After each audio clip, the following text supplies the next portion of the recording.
All right. We are live yet again. It's so great to be back together. This is one of my favorite things I do in my life lately, hanging out with my buddies and pals and my colleagues. I got John Wyrau out there in Michigan, Rick Olson in Wisconsin, and we have a great brand new guest to our podcast today, which I'll let John introduce. But first, Rick Olson, say hello to the listening crowd. All right, California Joe, good to see you.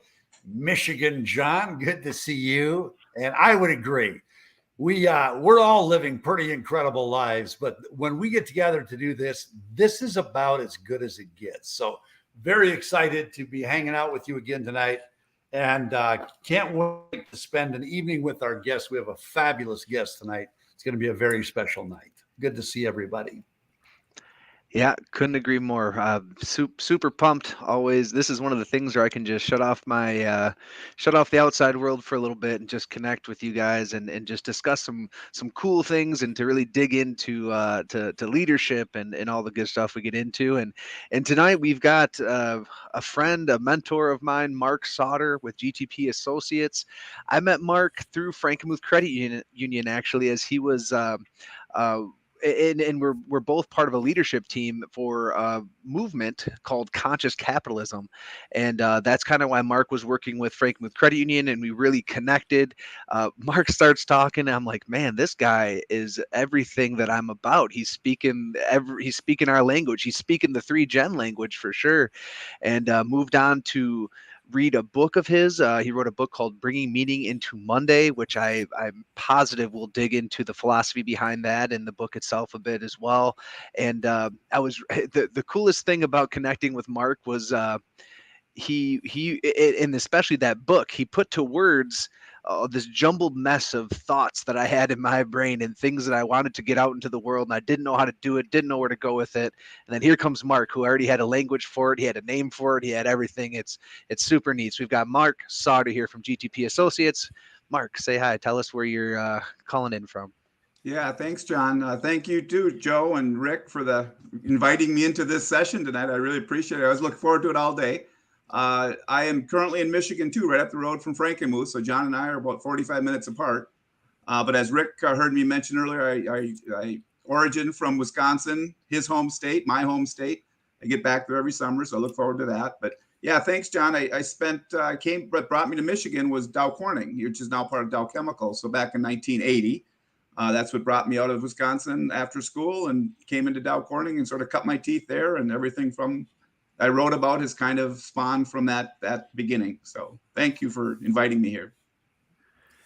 So I've had the joy of talking with you, Mark, once at length, and it was a wonderful conversation, as John had predicted, and we really do connect on so many levels.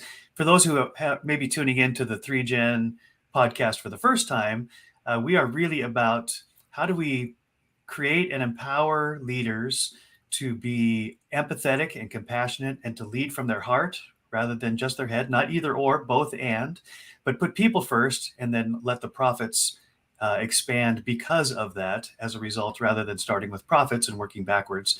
Because as we all know, that can turn souls into dust pretty quickly if it's all about the profits. And I believe that resonates with you, Mark, on many levels. I know that it does because we have spoken and I know of your books and your writings. But so just in a general sense, Mark, you came out of a corporate, global corporate leadership place, a strategist, I believe, in the Dow Corning corporate America. And now you're doing something that's quite different, I would imagine. Can you describe that transition from what you did for all those years into what you're doing now? Yeah, well, it actually started when I was about John's age. So, try to trace it back to when my daughter was born 34 years ago. I was in an IT department back in the 80s and dealing with a lot of change in the 80s, going from, desktop computing to PCs, globalization, functionalization.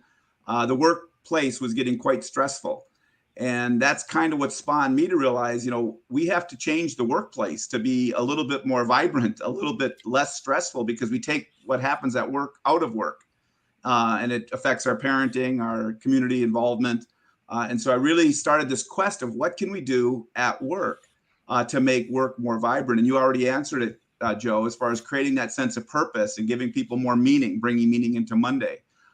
Giving the relationships a sense of connection and value, where people feel a sense of contribution. So a lot of it spawned right out of my experience in the corporate world, that we can't keep going down that rat hole of stress. We have to do something that brings purpose and life back into people. And as John has heard me say a number of times, then I'll turn it back to you, Joe, is bringing meaning into Monday has this kind of kumbaya sound to it. It's like we want to create love and kindness and gentleness in the workplace, but it actually revolves around service and value. Work is about providing value to others individually, collectively.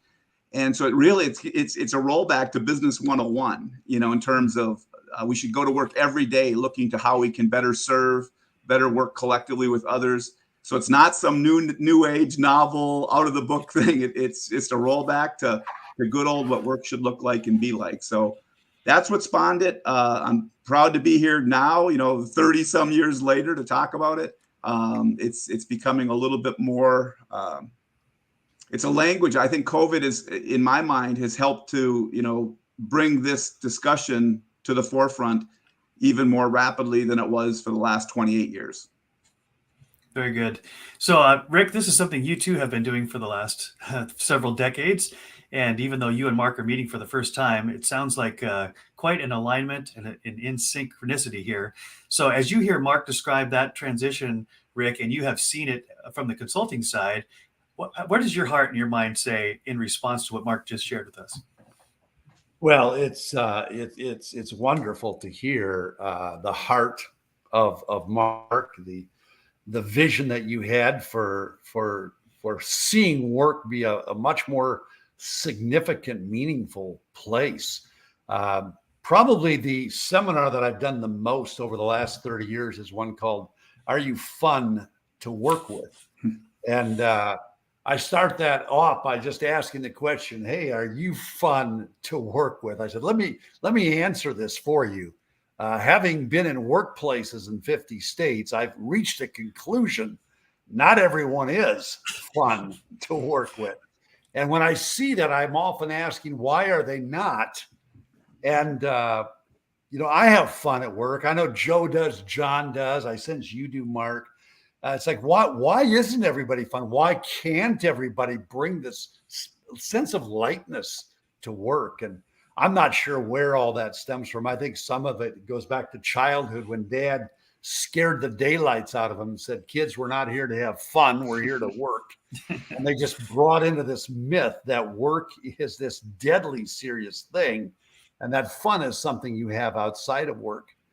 So I've had companies across the country, invite me in to bring a sense of lightness to work and to destroy stress by having some fun at work.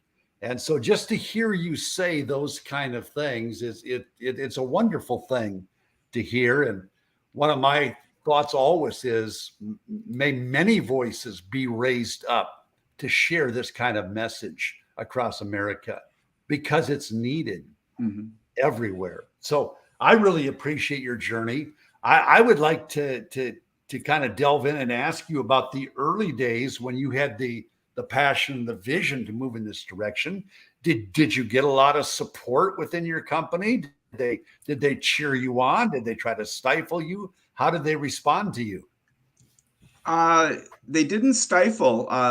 Actually, what I'd learned, I was in the IT department initially when I was coming up with this vision, if you will.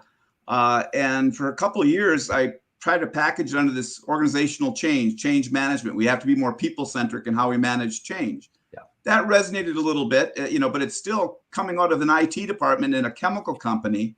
It didn't resonate really loudly. Yes. And so I made a personal career choice I felt I had to raise my credibility, my voice, and I had to either make the stuff or sell the stuff. Everything else in the middle was administration. And so I chose to go to sales out in New York and Cincinnati area. So I went out of IT into the sales arena simply to create a more louder voice in terms of getting people to think people more centric. Well, what it taught me was this word called value. Again, what it taught me was, people are searching for impact. They want to understand, how do I contribute and stuff. And here I was in sales, working with a rather large customer at the time, creating a louder voice. And also, what I did not realize I would discover is the real press was to come back to Midland, back to the corporate, with this word called value, value, value, and say that's what everybody has to do. Because in the case of our business, and I think it's very much in the businesses you deal with, Rick, we have about 5% of our 5,000 people were customer facing. Right. So they felt that they own the responsibility of customer service and customer interaction. The vision I brought back to Midland after being in sales for 7 years was everybody is in that service chain. Everybody has to understand how they contribute and how they serve others and stuff. And what that resulted in, Rick, to go back to your fun word, is it gave people that kind of unifying sense of purpose, that sense of alignment, to where all this diversity and different, I mentioned functionalization and globalization. I mean, we had different parts of the world having to work together, different functions having to work together. And until they had that kind of common understanding of how do they all contribute into the services of others, inside or outside, it didn't quite resonate. So that's a lot of how I stumbled into this space. I had a vision of what I wanted to do, but I had no idea how it was going to come about achieving it. So when I went to sales, it was a huge epiphany to come back with a mantra. And that's what bringing meaning into Monday, by bringing in that word of value, it really centers around giving those people that sense of unification. And it kind of, I believe that what I write about is this term of crossbreeding versus inbreeding. Today, a lot of people are comfortable dealing with like-minded, inbred people that think like them. Yeah. And that's what we have to break. I mean, today we don't have that. We have this crossbreeding that we have to really welcome. So it gives you a glimpse of where I'm coming from, Rick. Excellent. I want to follow up with one more thing. So early on, then you made quite a choice to step out of your IT world into sales. Did you find an early soulmate, an armor bearer, a somebody else who had a similar vision, who kind of came alongside you? Interestingly, every step of the way, there would always be somebody that would come alongside for that period of time that would help shape or refine the message. Absolutely. Numerous people would come along. Was there a co-visionary? Not necessarily. There wasn't a partner that I could work for the next 20 years side by side with, but definitely people came alongside and helped support it along the way. But it really came to where, I'll be honest, especially in the 80s and 90s, when I was so people-centric, which I am, that kind of went on deaf ears. I really was struggling getting support when I was trying to push for people. Yeah. After I went through a couple-year metamorphosis, and I started to basically put it under the fact of, if we're trying to become more profitable, if we're trying to be more productive, if we're trying to become a little bit more value-oriented, well, that's what people resonated with. Then I connect with the fact, well, we have to do a better job aligning our people to that mission, to that purpose. And so I'll be the first to admit, I love people. That's my heart. GTP is growth through people. I'm all about people. But it really didn't start connecting until the organization could see that, wow, this guy's talking bottom line. He's really helping us understand how to drive the bottom line through people. It's fantastic. Yeah, John, jump in. I see you ready to go. I love it. Yeah, no, that's obviously still very relevant today, right? The profitability, this, and we still have to speak that language. But I think one thing that's very exciting for me, and I know Mark, you get super excited, if not giddy about, man, is the time now for this purpose-driven, this value-driven mindset, especially with my generation, the millennials, especially with even the younger generation coming in, and you mentioned. Well, actually, a quote that Mark uses a lot, and I'm going to paraphrase, but it is the, in order to create true societal change, we have to focus on where people spend most of their time, right? And people spend most of their time at work. And we're at a time right now that I think everyone could undoubtedly agree we could use some societal change. And so, Mark, I just wondered if you could maybe elaborate a little bit on that, right? Like why the time is now, why it's working so well. A little bit about how you transitioned out of Dow Corning and into GTP Associates, and then kind of what brings you to the today. Yeah, first to give credit to that quote, it came from Confucius. So it's and to finish out where the quote is a lot of where relationships are formed. It's societal change needs to occur where you spend the majority of time, because that's where relationships tend to be formed. And I stumbled on that quote after I left Dow Corning. But it's the first quote I used in my first book, is that particular quote, because it was like a message to me that I'm in the right space, that the workplace is important.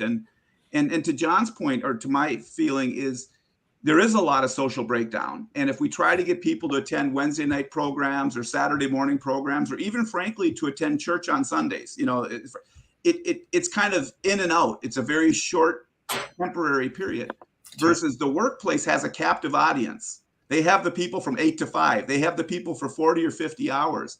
And as long as the workplace can see the necessity to develop their people, the necessity to foster this kind of a culture, then you've got 40 hours working for you to basically cultivate this kind of behavior at work, which then will spill over into parenting and into the community outside of work. So it really does center the fact that we have a captive audience.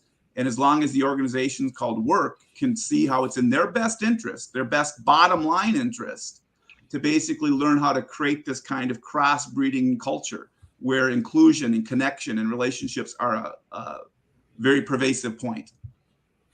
Love that. Love it so much, Mark. I went to Pepperdine and studied organizational development there, and their position was very similar, that the people, you start with the people, and the profits and the profitability and the production all increases. And then it's a win-win. And one of the things I pulled out of there, and I don't know if it was something that somebody said or just the idea that formed while I was in that education and then applied it to the organizations that I've been involved with, is that the word organization by itself is very mechanical. So it's like a machine, organization. But I really love the idea of realizing that an organization is a bunch of people. So really it's an organism. It's a living, breathing, and people bring their emotions and they bring their issues and they bring their joy and they bring their pain into the workplace. And every manager who's been there long enough will say the biggest issue is managing the people, because they come with all this stuff right into the workplace. It's not about getting them to do their job. It's getting them to focus on their job when they got so many other stuff going on, because they all have lives. And so I love this idea, and I really do see it as sustainable, that when you lead from a point of empathy and compassion and understanding that if the person flourishes, then the organism flourishes, and then the bottom line increases as well. It's just where you start from, right? Mm-hmm. Yeah, I think a lot of times, though, they'll mention, work, when they think of developing the person, it's in the job skills, helping teach them the content of the job, the objectives of the job, and make sure they're rewarded for that, compensated for that. So we tend to focus on the extrinsic type stuff, teach the people the skills, motivate, promote them, pay them for their skill base. What we need to shift some attention to is kind of on the other side of the equation, is giving that, you mentioned earlier, that sense of purpose, that sense of connection, that sense of relational stuff, and the social part, really valuing how people need to connect with others to co-create solutions. And that's kind of the blind spot, I think, of what a lot of leaders think when they'll say, I develop my people. I'm always developing my people. Well, what they're developing are the skills of their people. What they're developing, maybe, the promotability of their people. Versus they're not necessarily developing the heart of their people, the intrinsic connection of their people. And that's kind of what we're trying to shine light on.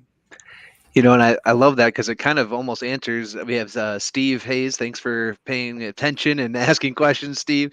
He says, why do you think people don't see that necessity of building people at work? And I think you answered part of that. It's a misconception. I'm constantly telling them what to do and how to do it. I'm constantly telling them what they did wrong, right, and what they did wrong.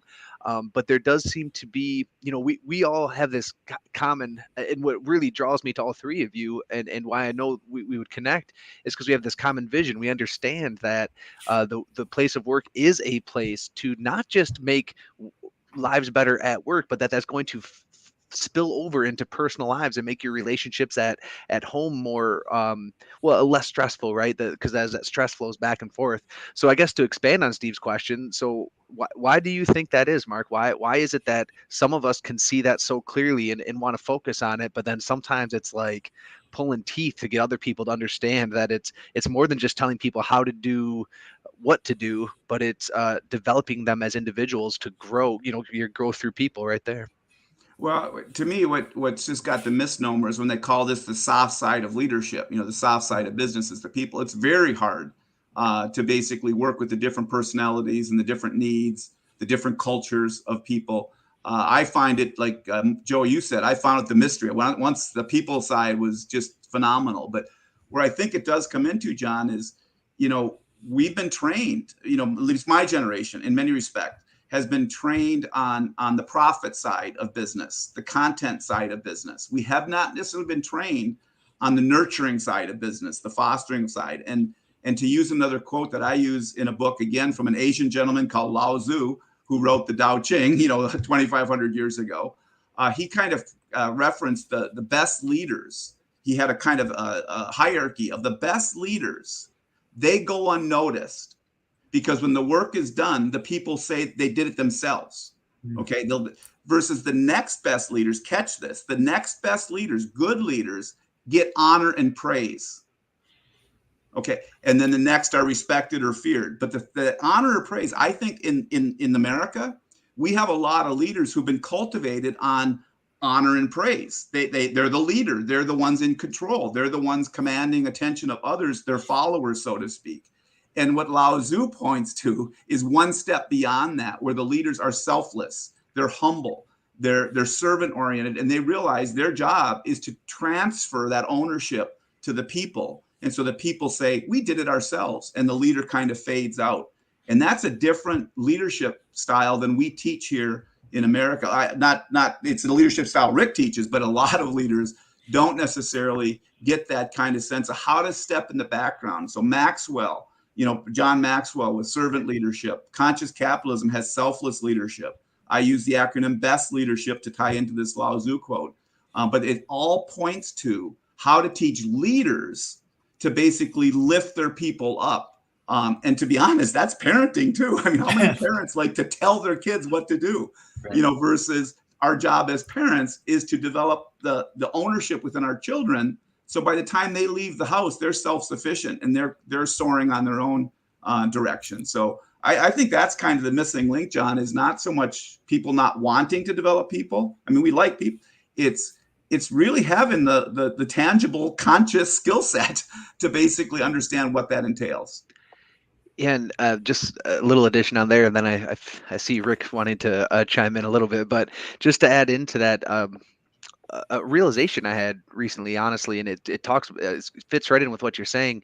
You know, for all through my schooling and all through the training I've got at the different corporations I've worked at, it's all about how to become a better leader, right? And it's all, you know, and there's all these tactics, right, to be a better listener, and you know, of course, there's motivation and inspiration and stuff there too. But focusing on even just the better listener part, it's like it was drilled in my mind. I should be a better listener so that I can be a better leader. And you're a better leader if you're a better listener. And it almost like my whole professional career in management and leadership and my schooling was all focused on how can I become a better leader. And I'll be honest with you, it's almost embarrassing to say, but I'll be a little vulnerable and say it. You know, working with you, Mark, and Rick and Joe, and it finally started clicking, like learning these skills is not becoming a better leader so that I'm a better leader. It's so that you can build others and make this world a better place and make these individuals better people so that they can go out. And it is to make that. You're right, Mark. I think that's how I was trained. That's how my whole mindset was. And the more we can get people to make that shift into, it's not just so you can be successful and be a better leader. It's really to grow people and make them better at what they do and be better people themselves. Mm-hmm. I think it was Charles Schwab who said, if you help enough people reach their goals, you'll be very successful. And you really don't have to worry about yourself. You can take yourself right out of the equation. You set people up for success around you. You help them attain their dreams. You'll be wildly successful. You don't have to worry about carving out your spot in the world. I wanted to refer back to Steve's question, though, about why so many people, organizations don't really see this. And in my travels, what I see is that the companies who do get it, they are thriving, they're flourishing. But not only is the company doing extremely well, their people are very healthy people. I've done a number of things with the Ritz-Carlton over the years, and the investment of time that they put into their people is staggering. If you're an employee at the Ritz-Carlton, you'll go through about 200 hours of training and development every year. If you're in management, you'll go through about 300 hours of training and management growth each year. And when I tell that to leaders, they go, how do they do that? And my answer is, I'm not sure how they do it, but I do know that of the top 10 hotels in America, they have 8 of them. So obviously it's working for them extremely well. But just hanging around their culture, I watch the impact that these people have, not only on the lives of their guests at the hotel, but their co-workers. They get along extremely well. They have a thing they call community footprints. They leave incredible footprints in their community. They're not just there as a little profit center for the Ritz, but they're leaving a deep imprint on the community. And so there's this very healthy thing that's going on that's spilling out into the community, into homes, into schools. And a lot of that is just they say our empowered employees are our number one corporate asset. Okay.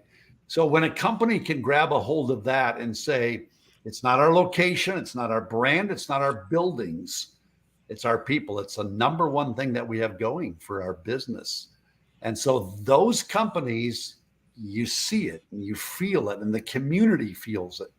And I am hoping that there is an awakening in America to this, that this is what is needed, and this is what we should be doing with our organization. Yeah, it's an interesting, Rick. If we could unpack Ritz-Carlton a little bit, or Dow Chemical, or some of the other companies, Frankenmuth Credit Union, and behind closed doors, they've made the connection of, I'm going to not say the word people here for a minute. They're saying, we have a priority to improve productivity. We have to become more innovative. We have to become more resourceful. We have to become faster. We have to have more service mentality. Every single one of those require people. Right.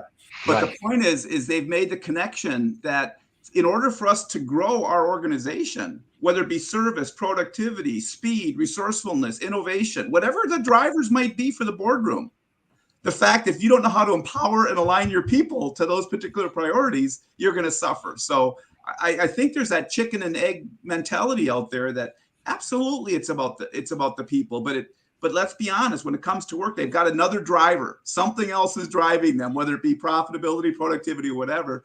And we just need to show them that we can help them drive those numbers by helping to empower and engage their people. And then teaching leaders to be that. It's almost like leaders are on that threshold, or on that. They have to hold both sides. They're responsible to make sure they're connected with the goals of the organization. So that's one side. But on the other side, they have to connect the people, their hearts and their heads, to the goals of the organization. That's the role of leadership, is to make that blend happen. Yeah. So I've heard both Mark and John talk about the time is right, like the culture around us, the shift that's happened because of COVID, some of the crisis that we face on societal levels as well as organizational levels, that this is the time. This is a great time to insert the principles that we know are both good for the employee and for the organization as a whole, or the organism, however you want to describe that. Would you dig into that a little bit more, Mark, and pinpoint some of the factors that you're seeing, that you're saying to yourself, now is the time, and let's go? Oh, absolutely. Pre-COVID, as an example. I mean, if I were talking to an audience, if you had 10% of the people kind of connect with this meaning and purpose and people, that was probably a pretty good number. So I was kind of always disheartened. I could speak to 100 people and 10 of them would talk to you afterwards and say, oh, that's really engaging. So you'd speak to all of them, but there'd be about 10 of that. Now people are beginning to recognize the mental health of their workforce, the well-being of their workforce is a huge priority. Matter of fact, here's the words that are becoming very great resignation.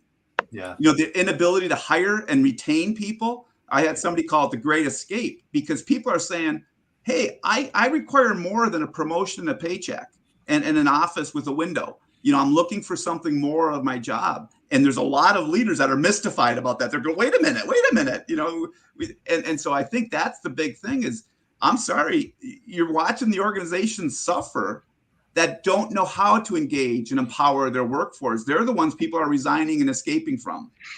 The ones like Ritz-Carlton, people are flocking to, because that's exactly the environment they're in search of, is a little bit more of inclusiveness and connection and contribution. So I to be honest, it sounds masochistic, but I kind of like the fact that there's this fear going on, like right now. People don't want to work. The millennials are getting hammered because, well, they don't want to kind of work like the baby boomers work. I love it in the fact that the millennials want to come in and they want to feel a sense of contribution and empowerment and decision-making immediately.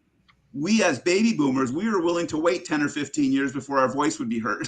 Well, right. That's not the case anymore, as organizations really have to understand how to tap that vigor of the workforce. Otherwise, they are going to have the great resignation and they're going to go belly up. Yeah. I'll go ahead, Rick. Well, one of the things that frightens me is if I go into a company, and let's say we're going to do a strategic planning session, and we walk into the room and we have the executives and we have the board of directors. And I've done this a few times where I've walked into that room and looked around and go, okay, so I'm the youngest guy in the room. This is absolutely frightening to me as we talk about finding our way in this world.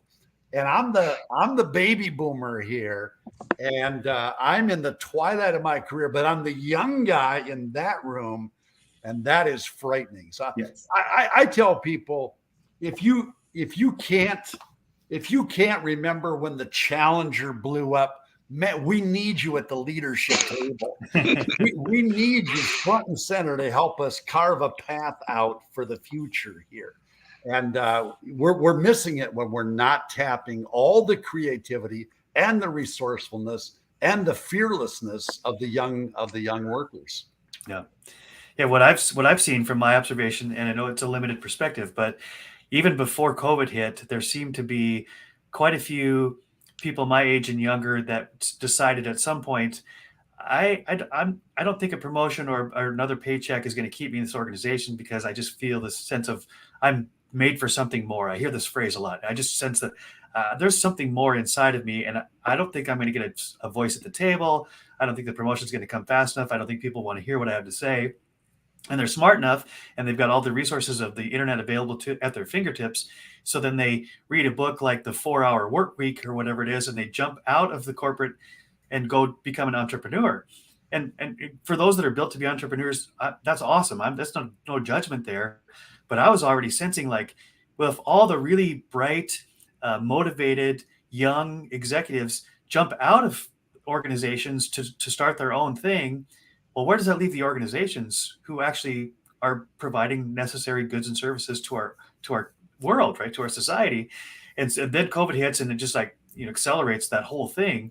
And so I really love what we're talking about, and what you're about, Mark, is because it's actually addressing a super hot button issue that if there's going to be a brain drain, a talent drain on organizations because staying in for that promotion and that window office isn't what's going to keep them anymore, well, we got to find out what's going to keep them in and keep them engaged and interested in and tap all of that unlimited, unleashed, unharnessed resources that the young executives bring, and they know they do, and sometimes maybe they're a little arrogant about it or whatever, but that all can be refined. But instead of being afraid or letting them escape, we really need to engage, right, Mark? Oh, absolutely. And to tie into what you're saying, Joe, and bounce it back to Rick too, is that issue of the boardroom being, the older than me type situation. In a lot of our approaches to be able to talk to them, saying they have to own it. They have to have the responsibility of wanting to create a more productive organization, a more conscious organization. But the answer really lies in their ability to hand that baton down into the next generations of leaders. Okay, whether you call it succession planning, intergenerational leadership, whatever. And so we actually take, at least our approach is to go outside of the boardroom and say, we're going to work with your next generation to basically get them to own this baton and for them to pick up because they've got 20 years ahead of them. or 20 or 30 years. So it's like, and the boardroom loves it then. They're saying, oh, so you're telling me that we don't have to basically turn all the screws and pound all the nails. No, we're going to help you work with your next generation. And it really comes to life then. You see the next generation kind of picking up the ball and that baton to basically want to make that happen. The energy, the creativity is just phenomenal. And the boardroom has to understand, is it better to have 100% perfected strategy that maybe you have 10% ownership of, or to have a 50% strategy that you have 100% commitment and ownership to, which is mind breaking because they think, well, the brilliance of the strategy, the number of flip charts they're trying to implement, and it's not that. It really is their ability to get people to kind of with vigor own what they're being asked to own. And you see that energy at John's age, you see that energy. That's where to me, the beauty of the 3Gen podcast is the baby boomers aren't phasing out. We don't want to think the baby boomers go bye-bye and phase out, but they're in a process of handing the baton down, handing that baton over and letting the next lap of people, the next runners, take it and kind of shape it for their lap. And that happens to be what we're trying to do here and what you guys are trying to do. Yeah, and that addresses, I love that because it addresses one of the big how, right? Like how do we bring this meaning and to the younger generation? And you said engage them, right? Get them engaged, and we're really talking about another book actually Mark had written.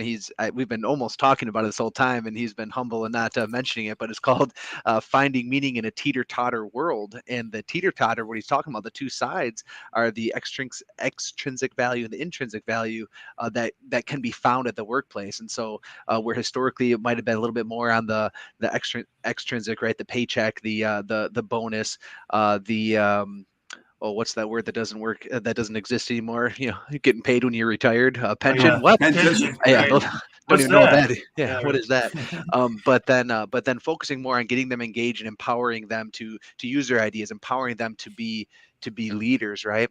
And so one of the things that Mark and I have been talking about and working on, and I've been so lucky to be brought into his world, is this overarching philosophy of bringing meaning into Monday, right? And then to bring meaning and value into the workplace for this younger generation, for all generations. We kind of say, well, there's two ways to approach that. It's at the organizational level and it's at the individual level.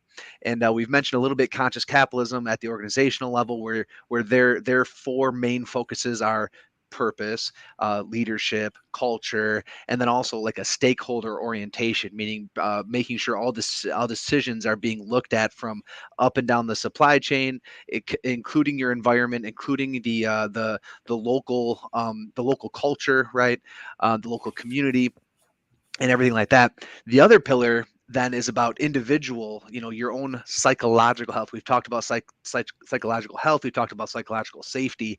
And Mark, I'm wondering, before we get to Steve's next question there, if you could just tell us a little bit about that organization you're involved in that talks about the personal health, the health at the individual level. Yeah, there's a PhD psychologist called Martin Seligman. He's written a number of books, Happiness in the Workplace and other things. Well, back in the mid 90s, he's a psychologist by training, but he realized we always focused on psychology as negative, like you needed therapy, whereas he's coined this term positive psychology. And he actually has a master's program coming out of the University of Penn, and it's permeated other universities where there's probably a few thousand people now that have been mastered in this positive psychology realm, which is dealing with individual well-being at the personal level. We in Midland have a certification process, which I've been through, that, I can't take the time to go get a master's, but I can go through a 9-month certification process on it. And what he shines attention to is, if I say the word well-being, many people think our physical fitness, what we eat, how often we walk our steps and stuff. That's one element of well-being, is our health element, our physical health. But then it gets into our positive emotions, our resiliency, our sense of engagement, our sense of accomplishment, our relational quality that we have with others, our sense of achievement. So it actually, when you read the Seligman stuff, it ties very nicely into what organizations want to have in their workforce. Is they don't just want to have lean, healthy people that walk a mile at lunch. That's not the only thing. They want to have people that have a sense of achievement and contribution in base. So when you take that individual piece as documented by this psychologist, Seligman, and the University of Penn, and you couple it with the structural stuff that you mentioned, John, from conscious capitalism, it really pops, because people realize that if you only focused on developing the person and you did not address the structural part of the culture, you're almost leading lambs to slaughter, because you're trying to encourage them to have a more sense of but if leaders are not structurally enabling and fostering a culture that allows that to occur, it will go nowhere. So that you need both. Focusing on the individual, absolutely, but you need to get into the psyche of leaders to understand how they need to create a culture that fosters that kind of an atmosphere. And that's kind of the two sides of the coin that you've articulated quite well. So let's address Steve Hayes' next question. Thank you, Steve, again for your interaction in this podcast. It's really great. Steve's a friend of Rick and I and John. In fact, Steve goes back to my North Central days back in the mid 1980s, late 1980s. And Steve says, do you think there has to be a reinventing of our current owners, managers, CEOs, et cetera, for this change to happen? So take that, Mark, and run with that. Well, that's a tricky question. There has to be probably a reorientation, not necessarily reinventing. I mean, to where this, and again, where COVID has done a better job than I could have in terms of wakening people up to the mental well-being of your workplace is as important as their ability to do their job, the skills of their job. That reorientation and having owners and executives own the fact that we really have to take more conscious ownership of raising the mental and the well-being of our workforce. That's the kind of reorientation. The same people can have it, but I guess what's hidden behind Steve's question, though, too, and my experience working at Dow Corning and stuff, unfortunately, a lot of people have gotten promoted up through the ranks into, quote, leadership positions because they're able to get the job done. Right. Not necessarily they've developed better people in the job. Okay. Sure. And so we've have 50 to 100 years worth of promoted leaders that have got to their seats largely because they know how to get the work done, but they don't necessarily know how to lead the people side of it. And that's kind of the kind of catch-22 we're in right now in terms of that. And that's why I say, going back to what I mentioned a few minutes ago on Rick's observation, is we have to get the solution out of the boardroom. If we're expecting the boardroom that to basically pick up this people-centric vision and make it, drive the organization, if we put the onus totally on that baby boomer boardroom, we might struggle with their implementation of it. But if we can get that boardroom to own the need to do it, but then recognize how do we transfer that baton to that next generation of our leaders to do it, then you can make it work. You can make it work. Let me jump in on that too. One of the most gratifying assignments I've had, it was a high-tech company out in the east, out east. And the CEO asked me to come in and work with his culture. And he had me come for about 3 years to work with his culture.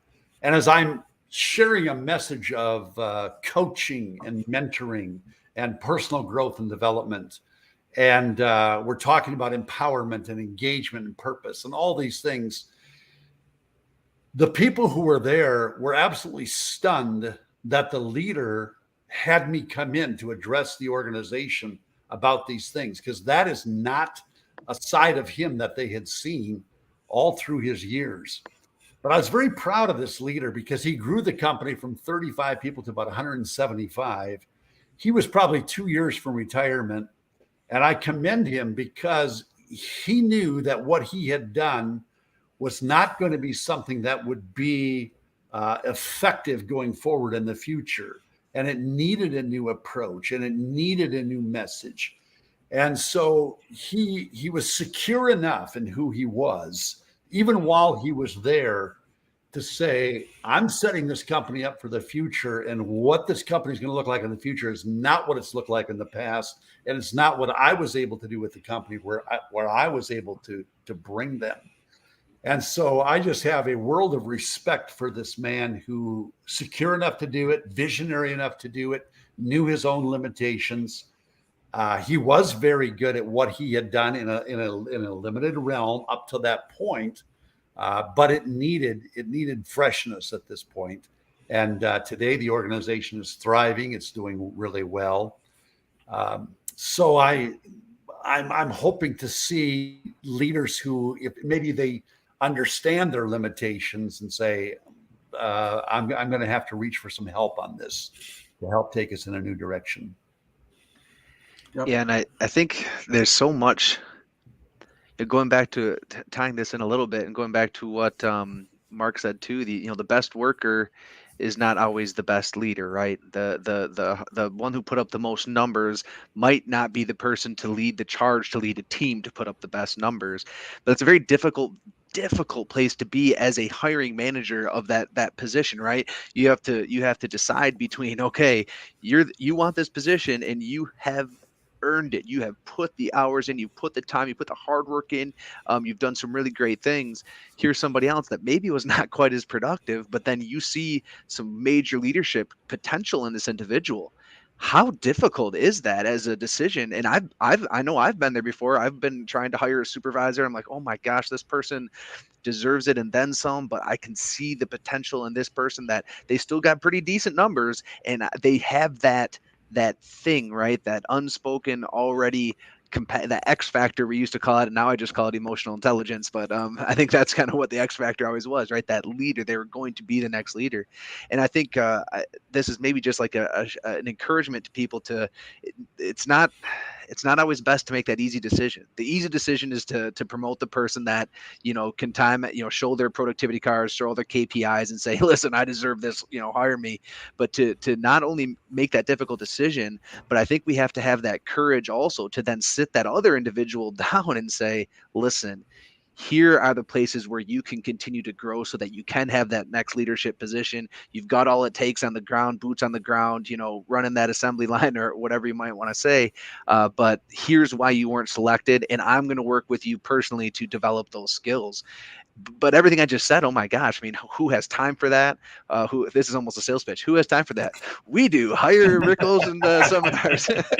But seriously, right? Yeah, I think that's the kind of conundrum that you're speaking of.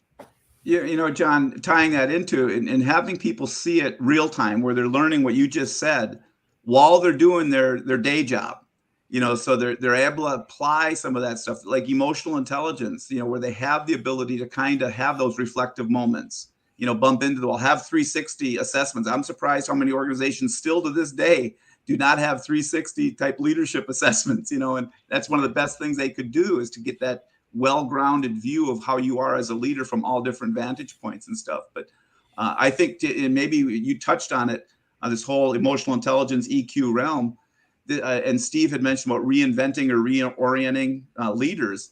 A lot of it is looking inward, where they can look within themselves and kind of define what are some of their biases that are maybe holding them back and stuff. So as much as we want them to become more externally stronger leaders outwardly to their people, much of the answer lies inward, their ability to kind of hold the mirror up and kind of put the scope on their own orientation and their own biases on how they view their role.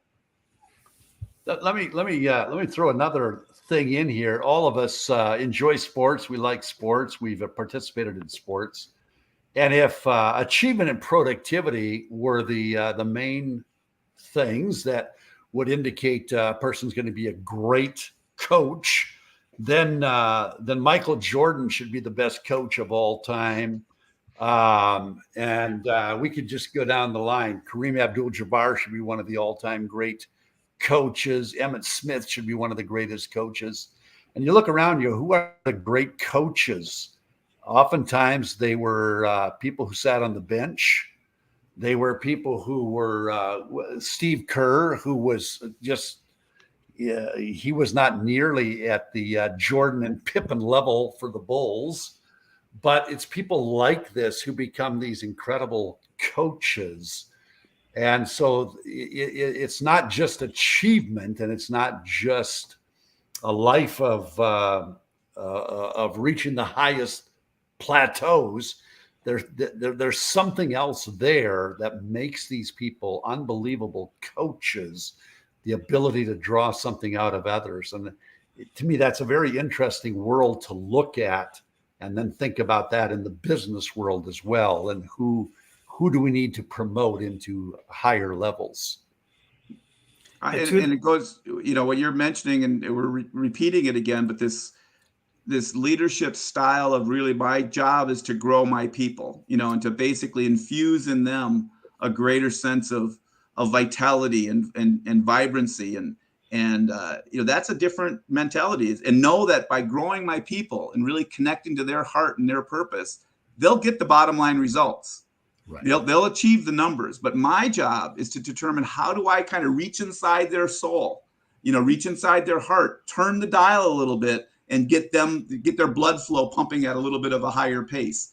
And that's kind of the artful part of leadership. It's not the numbers, the content of leaders. You can teach people the skills and the bottom, the job requirements, but to have that ability to really know how to lift someone up and encourage them. And who is the coach that always lit a cigar at the end of the game, Red Auerbach or something? Yeah. It's kind of leadership's job is light that cigar at the end of the day and sit back and watch your people perform, because your job is done by getting your people to perform. Light the cigar, sit back, have a glass of wine, and enjoy the view, so to speak.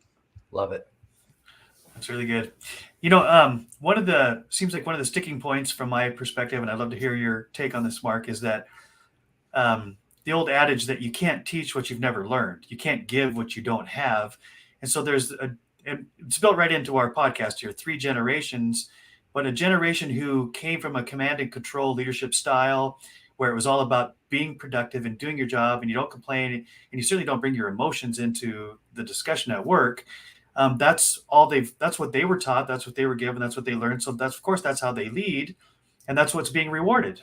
So how in the world do we make that really difficult and interesting change to get leaders who have been trained and only know one way, even if they buy in their head, they say, I agree with what you're saying. However, I've never done that. I've never been taught that. And I don't know what to do next.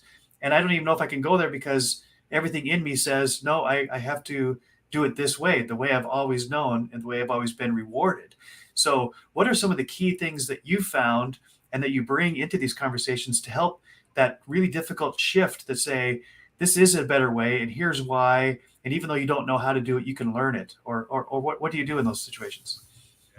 The one thing that I kind of stumbled on, I mentioned earlier, was this word called value, and the fact of, if you're talking to leaders, I'm going to change the game on them a little bit. If they think you're talking to them simply to change the way they run their internal organization, and we have better, more productive ways to internally run their organization, you'll constantly debate the fact that the old way works fine. We don't need new skills, new age stuff.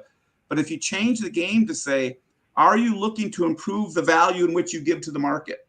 Are you looking to externally improve the way you serve and treat the external market? Then you're changing the game. You're kind of saying, you need to be better at how you serve your external market. Then they start to listen, well, what are some of the things to do that? Well, you need to basically have these diverse people be able to work better together. You need to understand how to harmonize them. I use in simple sake, I use a triangle to explain things to people in terms of a leader and their person is at the lower part of the triangle. So you got the individual employee, you got the leader at the lower part, and they're constantly going, back and forth, back and forth. The leader's job is to connect those people to the upper part of the triangle, which is the purpose, which is what are we trying to achieve with our organization? And so it's not the leader being a power monger telling that individual across the triangle what to do. That's the kind of autocratic command and control approach. Versus the new leader is to say, my job is to ensure that we're both understanding where we're trying to take our organization, where we're trying to take our department, how we're trying to increase the value we serve others. And so it's kind of an upward lifting role of leadership, is you're not there to tell the person what to do. You're there to help connect that person to how they can contribute more of their individual and collective skills to giving value and the purpose of the organization. Does that make sense, Joe? Certainly does, yeah, and I think that too does help connect in the boardroom, so that people who are saying, "Hey, profitability is the bottom line, and that's what's going to keep us afloat," if they can really see and experience, even if it isn't from their own experience, but they can see that other organizations and the gurus like the Rick Olsons and the Simon Sinek's and the John Maxwell's of the world are saying, it's not just a nice principle; it's absolutely necessary for sustainability. I think that can help we can help make that shift. Mm-hmm. Hey, Go ahead. guys, Yeah. I'd like to make sure that we have some time for Mark to talk about our generational thoughts here as well. Sure. You bet. Tonight. So, Mark, one of the highlights of our podcast, we always ask our guests, hey, what would you say to the older worker, the younger worker, et cetera? And if it's all right, I'd kind of like to kick this off. So those who maybe are in the twilight of their career and they want to leave a legacy, they want to do whatever. Any specific words of advice for those who are nearing that retirement time in their life? Well, there's a book out there called Halftime, which I'd encourage them to read. I'd like them to read it at when they're 30 versus when they're 60, approaching retirement, because it talks about two halves of life. But one half of life is chasing significance. I want to be successful. I'm sorry, chasing success. I want to be successful, achieve things. And then it says, well, when you retire, now you should start chasing significance. Yeah. Okay, your legacy. I'd like people to read that when they're 28, not 68, type of stuff. But that's where what I would say to our generation, Rick, is the fact that we've built a great entity, if we're talking our organization or our family, but would like to make sure we ensure the sustainability of that legacy. And so now it's incumbent on us to take the baton that we've been carrying for 30 or 40 years in our own minds and basically ensure that baton is effectively handed off to that next generation within their family or within their organization to take that spirit forward. And so it really is about ensuring you're not building your legacy anymore. You're basically ensuring the kind of foundation of what you have been building is effectively transferred into the ownership of that next generation. So it's a beautiful thing. It's you're going into the sunset, but your job is to ensure that you've effectively handed that baton to that next generation. Love the word significance. I'm a big fan of Mr. Buford as well. My brothers and I all read it before we went to Alaska. We sat in a hot tub every night and discussed Halftime, and it was just perfect for the three Olsen boys to talk about the significant part of life. Thank you. I'll let you guys ask your generational questions. Yeah. So Mark, I feel, and I have a lot of my peers who, and I've hinted at this earlier, that it got to a point in the organization where it either feels like a glass ceiling or the organization doesn't necessarily see the value that I bring, or there just isn't room for promotion because there's not much turnover. And so then I feel a lot of my peers are on this cusp of, well, do I go out on my own? Do I jump to another organization? Or do I continue to fight for my right to party here at this particular place? But when you overlay your values, your meaning into Monday, and the conscious capitalism principles, which are really about the heart of the individuals, the organism, what do you say to the middle manager who's just feeling this angst of getting stalled and feeling the clock is ticking, and I've only got so many years left, so I really want to make my mark. I really want to fulfill that need for something more? Yeah, good question. And I'll tie back to what John mentioned earlier. This second book I wrote called Finding Meaning in a Teeter-Totter World, this issue that you need to have weight on both sides of our life to have meaning. A lot of those middle managers believe the weight is how much am I getting paid, my promotability, how far can I reach in the organization to get new opportunities. They're totally fixated on the extrinsic side of meaning, okay? And that's tend to what we encourage.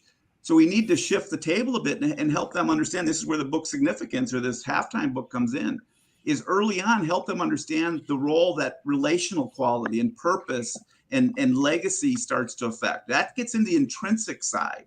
And we have to basically get them to see that for you to have a real successful life, you need to be investing in both sides. And so maybe you don't want to reach the CEO level. Stay at the middle manager level, but really own the fact that you're seeing how you're churning out better employees to other departments, to other organizations. And so you become fixated at, wow, I've created a relational legacy. My people really have a sense of hop to their step when they work with me. And so that's where I mentioned, I think people need to read the Halftime or something like the Halftime book when they're 28, not 68. So they can basically realize, am I just leaning on one side of the teeter-totter? That's not very fun if all the weight is on one side. am I putting more weight on the other side where I'm intrinsically connecting and contributing to my organization? So we really have to shift their mentality there first. Then once they begin to kind of have that aha moment of, oh yeah, we're right, I'm chasing all the extrinsic drivers, then their sponge is ready to basically absorb how can we help them invest in that intrinsic connection with their people. Yeah. Hey, before I turn this over to John for the millennial question, I couldn't help but hear as you're talking about this principle, I couldn't help but overlay that over the new Top Gun Maverick movie, where Maverick, way late in his career, he's still a captain, and you hear this throughout the movie. Really, after all these years, you're still a captain? He's like, well, this is where I belong. This is what I do. This is who I am, right? All these different ways, and then he's forced to become a teacher. And he tells, I'm not a teacher. I'm not a coach. And of course, he turns out to be the best possible coach because of what he knows. He's a really good pilot, so he can teach others to be a good pilot. But that shift is exactly that you talked about, is exemplified in that movie. And you can see the resistance and then wow, the joy and the wonder of that transition. So, but and I know John's going to ask, but very quickly, I think when us baby boomers grew up, we had people leading us that focused us on the extrinsic side, what we were paying. And today that's what the millennials, I think, are searching for, is they're saying, if it talk to me about the intrinsic side. Okay. They're not saying it very conscious, but that's, I think, what they're really in search of at 20 years old, at 25 is intrinsically connect with me. Don't just tell me how to extrinsically perform. And so that's, I think, the mystery. Joe, you're supposed to say spoiler alert before you start talking about a new movie that just came out. But well, by the time people hear it, it might not be new anymore. So that's a good point. So I actually, I'm going to do something a little bit different here. I have a quick message out for the millennials and possibly Gen Xers and baby boomers, and then I'll hand it over to Mark to explain something. First of all, I just want to point out, I don't know if, I think you guys all saw it when we first started talking before we went live, the smile on my face sitting here talking to the three of you gentlemen. My world's a bit colliding here. And the message I want to give with that is, you three men have put so much into my life, so much information, so much inspiration, so much guidance, and the value of that. Let's not talk about the value of that, because I don't want to get an invoice from y'all, because thus far you've been pouring it into me just out of the goodness of your hearts. Say that again. Okay. Yeah, right. I don't know what the value would be, but the message I have behind that is to those my age. You guys, I've been looking for a mentor. I've been praying for a mentor. I've been trying to find someone.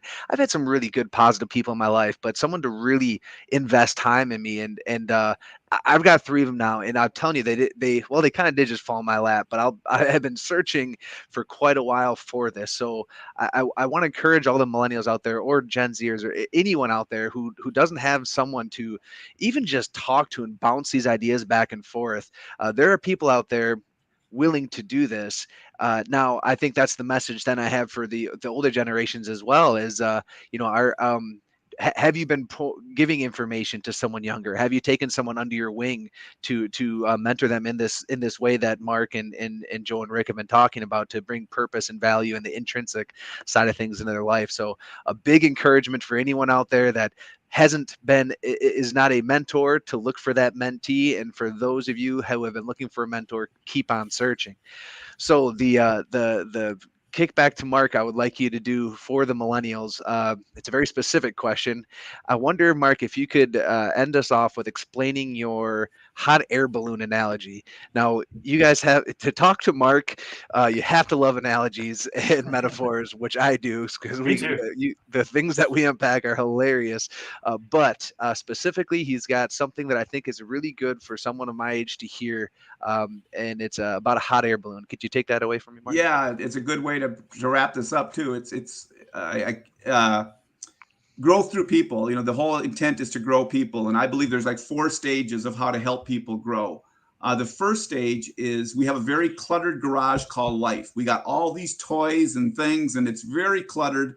But within that garage, in that first stage, there is a hot air balloon.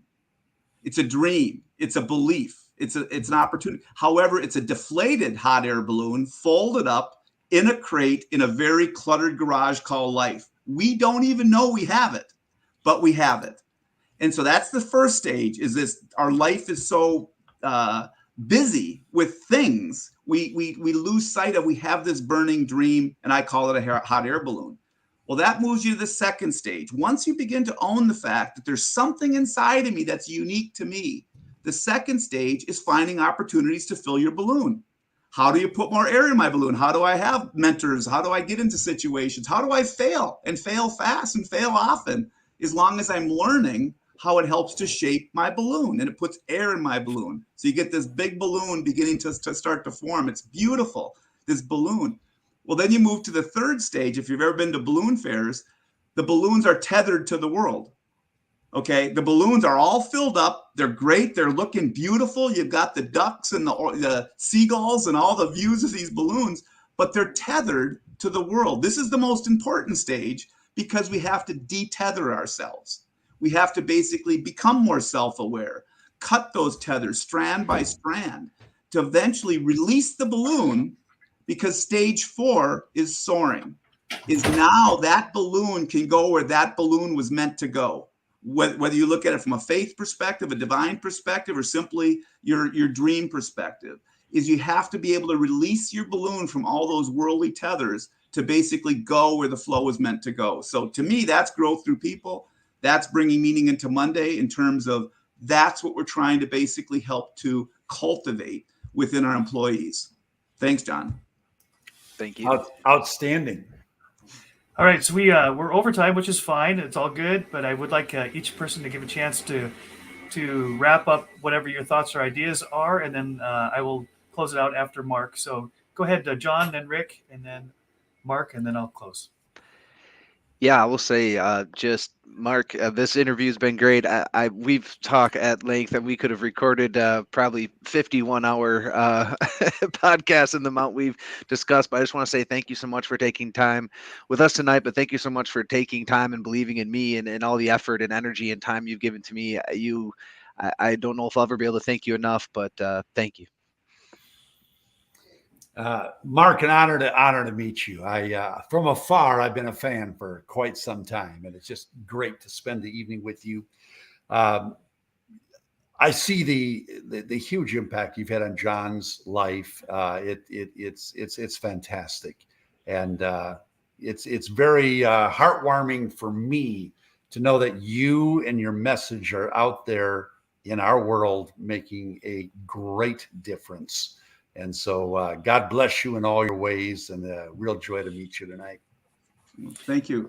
Yeah, in my closing it's been kind of a lonely journey for 30 some years as far as painting this philosophy and looking into it and stuff. What's very exciting these last few years is to see all the resources that are also have been prepared to basically achieve what we've talked about today. You know, it's just not us four on this screen. We're talking about a philosophy, a new world, a better humanity. What excites me is the fact that there's so many other people standing ready with their programs, resources, and support to basically pull this off. And today, this video is so timely, because it's like, let's get the word out there now, folks, because there's a lot of people in and outside of this room that can help organizations and humanity achieve it. I love it. So I appreciate the time with you guys. Yeah, good to talk for 51 hours. Easy. And I just want to point out, which is very obvious to me, is that you're not just talking about what you believe to be true, you're living it. Your relationship with John, the things that you're doing inside and outside of organizations, the books that you write. And ironically, you're not from John's generation, right? So you've got the same mentality, and you're speaking his language from a generation that wasn't trained that way. And I got to say, that's it. You mentioned this word calling early on, and it's pretty clear that you were handpicked for this mission, and we're with you side by side, lockstep and arm. And we may not be in the same room or even in the same state, but we're on the same mission. And I believe that we really will impact the world and make the world a better place as we, again, as you said, start gathering together and pooling the resources of all people who are feeling the same tug, and in a world that's dying to share and to model. And so thank you, Mark, for living out and sticking with over the years, even when it was very lonely, sticking with this calling that's on your life. And I look forward to continuing that journey with you. So on behalf of John Wyrau, Rick Olson, and me, Mojo McCarthy, I just want to say thank you again, Mark Sauter, GTP Associates, for what you've done with John, what you've done in your career, what you continue to do, and we look forward to continuing this journey onward. So thank you all for tuning in, for sharing your night, your day, whatever time you listen to this with us, because time is a precious and non-renewable resource. And so it's our intention that the time you spend with us gets a huge return on investment. So let's go change the world, fellas. All right. Peace out. Bye-bye. Bye bye.